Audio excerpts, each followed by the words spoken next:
My self Chetan Prakash from creative educators. तो आज हम एक कॉन्सेप्ट वीडियो लेकर आए हैं जिसमें आपकी बात होने वाली है लिविंग ऑर्गेनिज्म। तो लिविंग ऑर्गेनिज्म किसे कहते हैं? देखिए, लिविंग वो चीज है जो मूव कर सकती है, द रिमूवल ऑफ गैसेस, जैसे कि प्लांट्स हो गए, ह्यूमन हो गए, एनिमल्स हो गए, और बैक्टीरिया, वायरसेस। तो इस तरह के जो भी चीज होती है वो सब हम उसको लिविंग कह सकते हैं। लिविंग थिंग्स के अंदर ना दो चीज क्या ही करती है लिविंग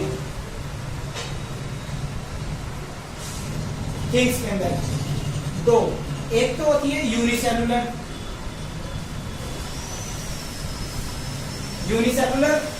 और एक होती है मल्टीसेलुलर। मल्टीसेलुलर ये ऑर्गेनिज्म लिख देते हैं।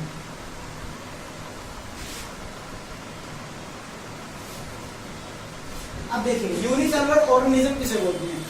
जिस लिविंग थिंग के अंदर, लिविंग थिंग मतलब कोई भी जीव जो होते हैं उनको हम ऑर्गेनिजम्स कहते हैं। तो जिनके अंदर एक कोशिका होती है, अब ये जो सेलुलर है, सेल है, तो वो हमारी होगी कोशिका। एक कोशिकीय जीवों जो होते हैं उसे हम यूनिसेलुलर ऑर्गेनिज्म बोलते हैं। इसका जैसे एग्जांपल ले लेते हैं, एक होता है अमीबा।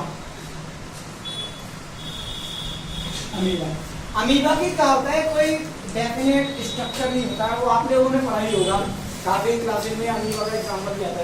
तो ये क्या होता है, यूनिसेलुलर ऑर्गेनिज्म होता है जिसके सिंगल सेल होता है। जितने भी ज्यादातर वायरसेस होते हैं ना, वायरसेस सब इसी के एग्जांपल्स वगैरह हैं। बैक्टीरिया हो गए, जैसे कि बैक्टीरिया में हो गया हमारा इलेक्ट्रोबैसिलस, इकोलाई, तो बहुत सारी चीजें हैं जो वायरसेस वगैरह, हाइड्रा हो गया, पैरामीशियम हो गया, ये सब क्या होता है, हमारे यूनिसेलुलर ऑर्गेनिज्म होते हैं जो कि सिंगल सेल होती है जिसके अंदर एक कोशिका। तो आइए अब हम बात करते हैं multi cellular organism. Multi cellular organism के अंदर हम ले लेते हैं सबसे पहले एग्जाम्पल जो होता है, जैसे कि वाटर ऑर्गेनिज्म हो गए, वाटर एनिमल्स ले लो कोई भी, ठीक है ना, जैसे कि होगी फिश, ठीक है, एनिमल्स ले लो कोई भी, एनिमल्स, प्लांट्स भी हमारे उसी के अंदर आ गए, ठीक है, प्लांट्स भी लिविंग होते हैं। और ले लो ह्यूमन, तो ये जो होते हैं सब क्या होते हैं, मल्टी सेलुलर ऑर्गेनिज्म।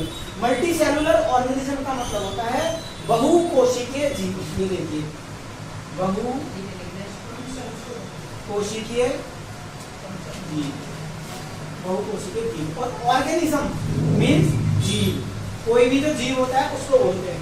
तो इसके अंदर जो मेन फैक्टर है, देखिए, वाटर एनिमल्स हो गए, तो इनके अंदर जो पूरा बॉडी का स्ट्रक्चर का जो भी फॉर्मेशन होता है ना, वो किससे होता है, सेल से। सेल मतलब कोशिकाएं, ये मल्टीसेलुलर, यूनिसेलुलर। तो इसी तरह से इनका सेलुलर लेवल जो होता है ना, एक दूसरे से कनेक्ट होता है। तो ये सिंगल सेल के होते हैं और ये मल्टी सेल के।